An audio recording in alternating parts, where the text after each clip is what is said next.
हळद रुसली कुंकू हसले या मालिकेच्या पुढील काही येणाऱ्या भागांचे लेटेस्ट त्याचबरोबर इंटरेस्टिंग अपडेट आपण आपल्या आजच्या या व्हिडिओमध्ये जाणून घेणार आहोत. चला तर मग मित्रांनो, अजिबात वेळ वाया न घालवता सुरुवात करूया आपल्या आजच्या या व्हिडिओला. तर आता आपण इथे पाहिलेलं आहे की दुष्यंतने सुद्धा कृष्णावरती अविश्वास दाखवल्यामुळे कृष्णा ही खूपच जास्त दुखावली गेलेली आहे, नाराज झालेली आहे. पण तरीही तिने स्वतःच्या मनाची समजूत काढलेली आहे आणि तिने आता ठरवलं आहे, निश्चय केला आहे की हे सगळं कोणी केलं, का केलं, हे सगळं आता मी शोधून काढणारच आणि माझ्यावरती झालेले आरोप खोटे आहेत हे सिद्ध करणार. त्यासाठी आता तिने प्रयत्नसुद्धा केलेले असतात आणि तिच्या प्रयत्नांना हवं तसं यशसुद्धा मिळालेलं असतं. तिने आता सगळे तिच्यावरचे आरोप, दोष सगळं खोटं ठरवलेलं असतं आणि ती निर्दोष आहे हे सिद्ध देखील केलेलं असतं. आणि त्यानंतर आता कृष्णा ही गावातल्या लोकांना म्हणत असते, तुम्हा सगळ्यांना आजपर्यंत प्रत्येक गोष्टीत मी साथ दिली, सगळ्यांच्या पाठीशी राहिले. कुणाला काय अडत असेल तर त्याला ती मदत केली, कुणाला पैशांची नड असेल तर जितकं माझ्याकडं आहे तितकं देऊन त्याची नड बी भागवली, कुणाची गाय कुणाची म्हैस अडले असेल तर त्याच्यासाठी बी म्या मदत केली. आणि आज तुम्ही समद्यांनी काय केलं तर फक्त म्या मंदिरात गेलो होतो आणि माझ्यासारखी साडी नेसलेली बाय तुम्ही समद्यांनी पाहिली म्हणून तिचा चेहरा बी न बघता म्या चोरी केली असं गावापुढं सांगून ठरवून तुम्ही समदे मोकळे झालासा. पर तुम्ही कुणी बी एक डाव बी असा विचार नाही केला की आज पावतर ज्या पोरीनं कधी कुणाची एक फुटकी कवडी घेतलेली नाही ती पोर कशा पायी चोरी करेल, तिला चोरीमारी करायची मुळात गरज तरी काय आहे. मला आज तुमच्या समद्यांचं वागण्याचं लय दुःख व्हायलंय. राग मला कुणाचा बी नाही आलेला, फक्त वाईट वाटायलंय की म्या कुठं कमी पडलो तुमचा समद्यांचा विश्वास जिंकण्यात. म्या कुठं हारलो की तुम्ही समद्यांनी माझ्यावर इतका विश्वास दावला की तुम्हासनी वाटलं म्या चोरी केली असन.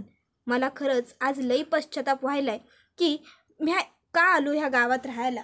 मला सख्ख कुटुंब नाही, मला सख्या आईबा नाही, मला भैरूबानं घरला आणलं आणि स्वतःच्या पोरींप्रमाणे वागवलं. त्यो सोडला तर आज पावतर मला कुणी बी स्वीकारलं नाही. मला वाटायचं ह्या गावची लोक माझी आहेत, पण नाही.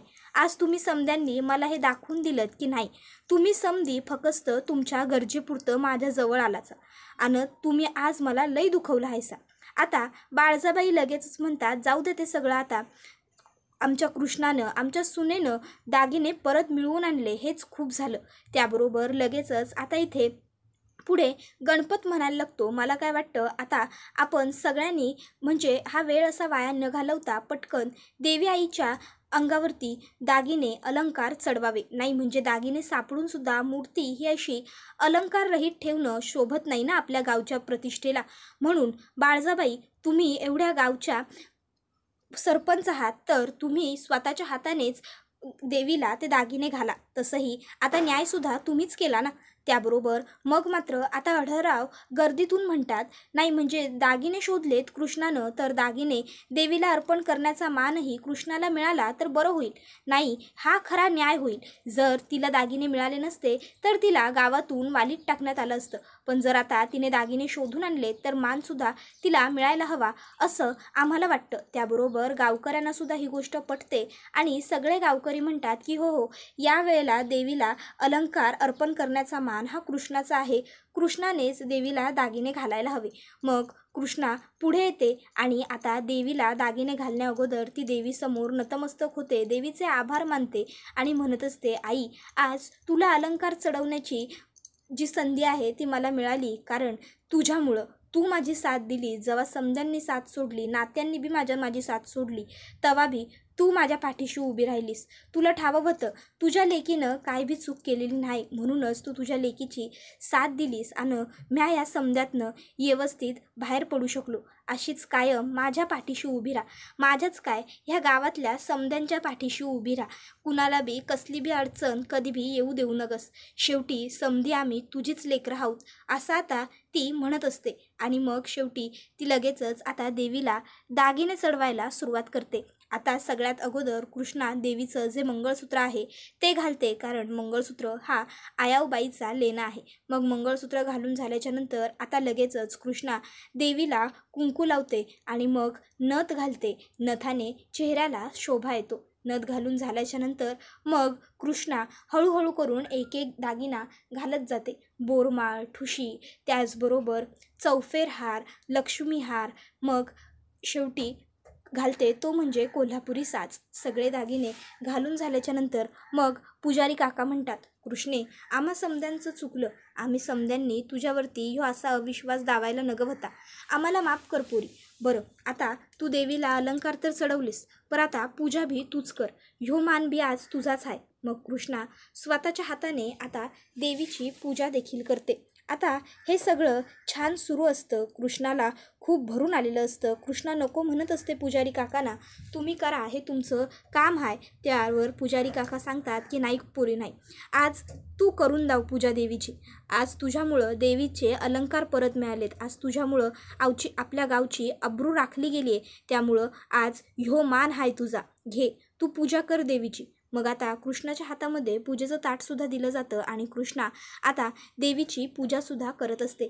हे सगळं काही बाळजाबाई तिच्या डोळ्याने बघत असते आणि मग मात्र बाळजाबाईला चांगली जळजळाट व्हायला लागते. बाळजाबाई आता मनात म्हणायला लागते की अरे, कोण कुठचीही दीड दमडीची पोरगी, हिची लायकी नसताना हिला ह्यो पूजेचा मान मिळाला. 5 गावची सरपंच म्या इथं उभी आहे. शी, हे समज मला माझ्या डोळ्यांनी काय बघावं लागतंय. कृष्णे, ह्या येळस तू सुटलीस, पर पुण्यांदा जर तुला वाटत असेल का तू अशीच सुटशील तर नाही. ह्यो तुझा गैरसमज आहे, घोर गैरसमज. औंदाच्या येळी तू माझ्या कचाट्यातनं बाहेर पडलीस, पर पुण्यांदा म्या असं होऊ द्यायचो नाही. जर तुला अडकवली आणि कायमची या घराबाहेर काढली नव्हं तर म्या नाव नाही सांगायचो बाळजाबाई. आज तू पहिल्यांदा मला मागं सारून गावामोरं सौताचा मान मिळवला आहेस, सौता पुढं आली आहेस. पर एक दिस हीच गावकरी पुण्यांदा तुला मागं लोटत्याल, लांब ढकलत्याल, तवा तुला समजल तुझी लायकी काय आहे. कचऱ्यातनं आलेली पोर माझ्यासमोर तोरा मिरवणार नाही. काय भी झालं तरी हिला हिची लायकी दावून दिलीच पाहिजे, आणि ते भी लवकरात लवकर. कृष्णे, मी तुला इतक्या सहजासहजी नाही सोडायची. आता असं मनातल्या मनात बाळजाबाई म्हणत असतात, पण चेहऱ्यावरती तर त्यांना हे सगळं दाखवता येत नसतं. चेहऱ्यावरती बाळजाबाई दाखवत असतात की त्यांच्या सुनेने स्वतःला निर्दोष सिद्ध केल्याचा त्यांना किती आनंद झाला आहे. बाळजाबाई म्हणत असतात, रांगडे पाटलांच्या घराण्यातल्या सुना ह्या अशाच असल्या पाहिजे, धडाडीच्या आणि करत्या धरत्या. शेवटी रांगडे पाटलांचं नाव आहे त्यांच्याबरोबर. रांगडे पाटील म्हणजे आग, रांगडे पाटील म्हणजे तळप, आणि आज कृष्णानं ते दावून दिलेलंच आहे. कृष्णे, तू फक्त रांगडे पाटलांची सून नाहीस, तर रांगडे पाटलांच्या घराण्याची आग आहेस, आग. आज तू खऱ्या अर्थानं दावून दिलंस का तू किती उत्तम आहेस ते. त्याबरोबर आता लगेचच इकडे बाळजाबाईंनी हे एवढं कौतुक केल्याबरोबर आढळराव लगेचच म्हणतात, खरं किती आणि खोटं किती हे फक्त सौतालाच माहिती. तर आता लगेचच इकडे काका बाळजाबाईंच्या कानात हळूच बोलतात, बाळजाबाई, तुमच्या चेहऱ्यावरचे हावभाव भी जरा चांगलं ठेवा. नाही म्हणजे काय आहे, कुणाला संशय भी येता कामा नये की तुमच्या मनात नेमकं काय सुरू आहे. तुम्हासनी काय वाटायलं आहे ते हे मला बरोबर ठावा आहे, पर तरी बी जरा सौताच्या मनाला आवर घाला, कळ काढा. आपण लवकरात लवकर ह्या कृष्णीचा सौक्षमोक्ष लावायचाच. हिला फार काळ आपण आपल्या घरामध्ये टिकू द्यायची नाहीच, पर तोपर्यंत आपल्याला धीर धरावा लागेल. गावकऱ्यांसमोर आपली इमेज चांगली आहे ती आपल्याला तशीच चांगली ठेवायची आहे नव्हं, तर हे समज आपल्याला करणं आहे. त्याबरोबर बाळजाबाई म्हणत असतात, भाऊजी, इमेजची काळजी आहे म्हणूनच तर आता पावतर गप बसलो नव्हं, नाहीतर दावला असतं ह्या कृष्णीला ही बाळजा काय चीज आहे ते. पर नाही, जर हिला म्या अद्दल घडवली तर म्या बी नावची बाळजा सांगून घेणार नाही स्वतःला. त्याबरोबर आता इकडे ही बातमी पोचलेली असते पूजापर्यंत आणि सावित्रीपर्यंत की गावदेवीला दागिने घालण्याचा मान हा कृष्णाला मिळालेला आहे, आणि त्याचबरोबर गावदेवीला आरतीचा जो मान असतो तो सुद्धा कृष्णाला मिळाला आहे. आता हे कळाल्याच्या नंतर इकडे खूपच जास्त जळफळाट झालेला असतो पूजा आणि सावित्रीचा. पूजा तर म्हणत असते, मग असं नेहमी कसं होतं, काहीतरी आपण त्या भिकारडीच्या बाबतीत करायला जातो आणि होतं मात्र नेहमी वेगळंच काहीतरी. कसं काय काय एवढं देव तिची साथ देतो आणि माझ्या नशिबात नेहमी काहीतरी वाईटच लिहितो. माझ्या बाबतीत सगळं वाईट घडतं. पहिले तर मला डी. त्याबरोबर तिची आई म्हणते, काय म्हणालीस डी? त्याबरोबर ती म्हणते, हो ग, जॉब सोडावा लागला. हां, माझा जॉब सुटला. माझे बाबा गेले ग तिच्यामुळे आई. आपल्यावर एवढं कर्ज झालं, सगळं तिच्यामुळेच तर झालं ना, त्या भिकारडीमुळे. आणि बघ आता तिला पूजेचा मान, दागिने देवीला अर्पण करण्याचा मान, लायकी आहे का ग तिची देवीला दागिने घालायला उभं राहण्याची? रंग नाही, रूप नाही, काही नाही, आणि मोठा मान मिळवलाही नाही. जाऊ दे, मला तर ना आता काही बोलायचंच नाही आहे. मला कधी कधी वाटतं ती अवदसा नाही, ती पांढऱ्या पायाची फुटक्या नशिबाची नाही, तर मीच फुटक्या नशिबाची आहे. कारण नेहमी जे काही वाईट घडायचं असतं ना, ते माझ्या बाबतीत घडतं, आणि तिच्या बाबतीत मात्र सगळं व्यवस्थित, सगळं चांगलं आणि छान घडत असतं. बरोबर ना, मीच आहे ना पांढऱ्या पायांची. त्याबरोबर सावित्री म्हणते, अगं ये पिला असं कशाला बोलायलास? त्यावर ती म्हणते, अगं मग काय बोलू आई, बघतीयस ना तिच्या बाबतीत सगळं किती व्यवस्थित, सगळं किती छान घडतं आहे ते. अगं आज तिला गावकऱ्यांनी आरतीचा मानसुद्धा दिला. मग अजून याच्यापेक्षा पुढे काय व्हायला हवं? आता नाही, आता ती मिरवणार आणि आपण मात्र तिच्या पुढे नाचायचं. पण मला हे जमणार नाही या. मी त्या कृष्णाच्या पुढे, त्या भिकारड्या दळभद्री मुलीच्या पुढे कधीच पुढे करणार नाही, समजलं? त्यानंतर आता सगळे रांगडे पाटील घरी आलेले असतात. दुष्यंतची जी चूक असते त्याच्याबद्दल त्याला पश्चातापसुद्धा होत असतो. पण आता कृष्णाला सॉरी कसं म्हणावं हा प्रश्न दुष्यंतला पडलेला असतो. त्यानंतर आता दुसऱ्या दिवशी दिवाळी पाडवा असतो. दिवाळी पाडव्यानिमित्त आता इथे सुंदर असं गिफ्ट ओवाळणीच्या वेळेला गणपत हा मैनावतीला देतो आणि म्हणत असतो, मैनावती, हा आपल्या घराण्याचा रिवाज आहे आणि दरवर्षी मी तो पूर्ण करतोच. मैनावती म्हणते, हलका वाटतोय दागिना. त्यानंतर अढळरावसुद्धा आता येऊन पाटावर बसतात. बाळजाबाई त्यांचं औक्षण करतात आणि आता अढळराव बाळजाबाईंना गिफ्ट देतात. बाळजाबाई त्यांना नमस्कार करतात. तर आता बाळजाबाई म्हणत असतात, रिवाज आहे नवं म्हणून पडायलोय पाया. त्यानंतर अढळराव फक्त गालातल्या गालात हसतात. तर आता दुष्यंतकडे कृष्णाला द्यायला काहीच गिफ्ट नसतं. दुष्यंत येऊन पाटावर बसतो. कृष्णा त्याचं औक्षण करते, पण कृष्णा दुष्यंतजवळ बोलत नसते. दुष्यंत म्हणतो, मला माहीत नव्हतं की दागिना देण्याची आपल्याकडे पद्धत आहे, नाहीतर मी सुद्धा आणला असता. मी नंतर कृष्णाला दागिना आणून देईन. आणि मग दुष्यंत औक्षण झाल्यावर तिकडनं बाहेर निघून जातो आणि संध्याकाळी येताना आता कृष्णासाठी छान सुंदर एक नेकलेस घेऊन आलेला असतो आणि कृष्णाला म्हणतो, कृष्णा हे घे. त्यावर कृष्णा म्हणते, हे बी तुम्ही रांगडे पाटलांच्या सुनासाठीच आणलं असशील नवं? त्यावर दुष्यंत म्हणतो, म्हणजे? त्यावर कृष्णा म्हणते, नाही, बायको तर तुम्ही मला मानत नाही. सकाळी दावलत नवं, बायको म्हणून थोडी तुम्ही माझी बाजू घेतलीत, रांगडे पाटलांची सून म्हणून माझी बाजू घेतली होती. तवा ह्यो दागिना बी रांगडे पाटलांच्या सुनासाठीच असेल. त्याबरोबर दुष्यंत म्हणतो, हे बघ कृष्णा, प्लीज, सकाळी जे काही झालं त्यासाठी I am really very very very sorry. माझं चुकलं, मला माफ कर. मी तुझ्यावरती अविश्वास दाखवायला नको होता. कृष्णा म्हणत असते, दुष्यंत सरकार, समध्या गावानं माझ्यावर अविश्वास दावला, समधी गाव माझ्या विरोधात उभं राहिलं, एकूण एकानं, अगदी बाळजाबाईंनी बी माझ्यावर अविश्वास दावला, पण तरी बी मला दुःख नाही झालं, कारण माझा धनी, माझा कारभारी, माझ्या कुकवाचं सोबती माझ्याबरोबर होता. तुम्ही समध्यांसमोर माझी बाजू घेतलीत, माझ्यावर फेकलेली चप्पल स्वतः अडवलीत. म्हणून पण जेव्हा समधी लोक गेल्यावर तुम्ही मला म्हणाल असं नवं, म्या फक्त रांगडे पाटलांच्या सुनेच्या बाजूने उभं राहिलो, तेव्हा अख्खच्या अख्खं आभाळ माझ्यावर कोसळल्याप्रमाणे दुःख वाटत होतं मला. जेव्हा आपल्या धन्याचा आपल्यावर विश्वास उरत नाही नवं, तेव्हा बाईसाठी त्याच्यापेक्षा मोठं दुःख दुसरं काय बी नसतंय. बाईला आयुष्यात काय बी नको असतोय, फक्त आपल्या धन्याकडनं मान, सन्मान, प्रेम, विश्वास ह्या फक्त अपेक्षा असतात माझ्यासारख्या पोरींच्या. किमान माझ्या तरी ह्याच आहेत, पर त्यात बी म्या कमी पडलो. त्याबरोबर दुष्यंत म्हणतो, कृष्णा हे बघ. त्यावर कृष्णा म्हणते, नाही नाही, मला राग नाही आलेला तुमचा, मला वाईट वाटले. अहो माझ्याच नशिबावर हो, म्या मेली पांढऱ्या पायांच्या अवदसा, माझ्या नशिबात नेहमी असंच व्हायचं की. त्यावर दुष्यंत म्हणतो, कृष्णा प्लीज, सतत स्वतःला दोष देणं बंद कर. कृष्णा म्हणते, मग काय करू सांगा की. लहान असताना माझं आईबा गेलं, त्यानंतर मंदिरात राहायला लागलो, भैरूबानं मला घरला आणलं, पर सावित्री आईनं मला कधी आय म्हणून प्रेमच नाही केलं.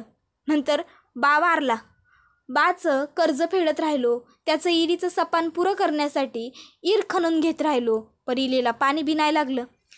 तो तुमचा भाऊ जयकांत, त्याच्याबरोबरचं लग्न मोडलं, तुमच्याबरोबर लगीन झालं, सुखी संसार होईल आपला, समजा आयुष्यात चांगलं होईल आता तरी कमीत कमी, ह्यो विचार केला, ही स्वप्न पाहिली, आणि नंतर पुढं जाऊन कळलं की तुम्हाला फक्त तुमच्या आईचा शब्द राखायचा होता, म्हणून तुम्ही माझ्या गळ्यात डोरलं बांधलं. म्हणजे तिथं सुखी संसाराचं स्वप्न बी मोडलं. तरी बी दिस पुढं ढकलत होतो, समद पुढं चांगलं होईल असं बघत होतो, तर आईनं 1,00,000 रुपये हवेत पूजेसाठी असं सांगितलं. मग तिथं खचून गेलो. ते कसं जमवायचं ह्याचा विचार करतच होतो, तोवर गावदेवीचं दागिनं कुणीतरी चोरलं आणि तो आळबी माझ्यावरच घातला की. सांगा, या समध्यातनं म्या मार्ग कशी काढू? बरं ते बी स्वीकारलं, पण माझ्या कुंकवाच्या धन्यानं बी माझ्यावर विश्वास नाहीच ठेवला की. मग सांगा, आहेत का उत्तरं माझ्या प्रश्नाची? दुष्यंत म्हणतो, कृष्णा तुला कोणाचीच गरज नाही आहे, तू एकटीच सगळ्यांना पुरून उडशील. कृष्णा म्हणते, अव हेच इतकी वर्ष स्वतःच्या मनाला समजवत आलोय हो, पण शेवटी पोरीचं काळीच, पोरीचं मन कुठं तरी मागं हारतं हो, मागं पडतं. किती वर्ष अशी स्वतःला समजावणार, स्वतःच पुरेसं आहे, स्वतःच पुरेसं आहे. एक काटेरी कुपन मनाभोवती तयार करून घेतलेलं आहे, पर शेवटी कधीतरी ती कुपन फुटतं आणि मनातले अश्रू बनून खाली वाहून निघतं. एवढं बोलताना कृष्णा रडते. दुष्यंत कृष्णाच्या खांद्यावर हात ठेवतो आणि कृष्णाला शब्द देतो की पुन्हा कधीच तो कृष्णावर विश्वास नाही दाखवणार. त्यानंतर आता कृष्णा ही तिकडनं तो दागिना घेते, कपाटात ठेवते आणि खाली येते. खाली आल्यावर अढळराव कृष्णाला त्यांच्या आईच्या पाटल्या देत म्हणतात, कृष्णा हे घे, ह्या माझ्या आईच्या पाटल्या आहेत. कृष्णा म्हणते, अव नको जी थोरले सरकार. त्यावर आता अढळराव तिला सांगतात, कृष्णे अगं मी हे तुला बक्षीस म्हणून नाही तर माझ्या आईचा आशीर्वाद म्हणून द्यायलो. नाही म्हणू नगस पोरी, घे, कालच्या लक्ष्मीपूजनाच्या मुहूर्तावरच द्यायचं होतं, बरं काल जे काय घडलं त्यात येळच नाही घावला. मग कृष्णाला त्या पाटल्या ते सुपूर्त करतात. त्या सुंदर पाटल्या बघून कृष्णाला आनंद होतो. कृष्णा अढळरावांना नमस्कार करते. अढळराव कायम सुखी राहा, आनंदी राहा, यशस्वी हो असा कृष्णाला आशीर्वाद देतात आणि हा व्हिडिओ इथंच संपतो. व्हिडिओ आवडला तर व्हिडिओला लाईक करा, चॅनलवर नवीन असाल तर चॅनलला सबस्क्राईब करा आणि बेल आयकॉन आठवणीने प्रेस करा, जेणेकरून तुम्हाला पुढच्या प्रत्येक व्हिडिओचं नोटिफिकेशन मिळत जाईल आणि सर्व व्हिडिओंचा आनंद अगदी उत्तम पद्धतीने घेता येईल. चला तर मग आजच्या पुरतं इथेच थांबूया. पुढचा व्हिडिओ येईपर्यंत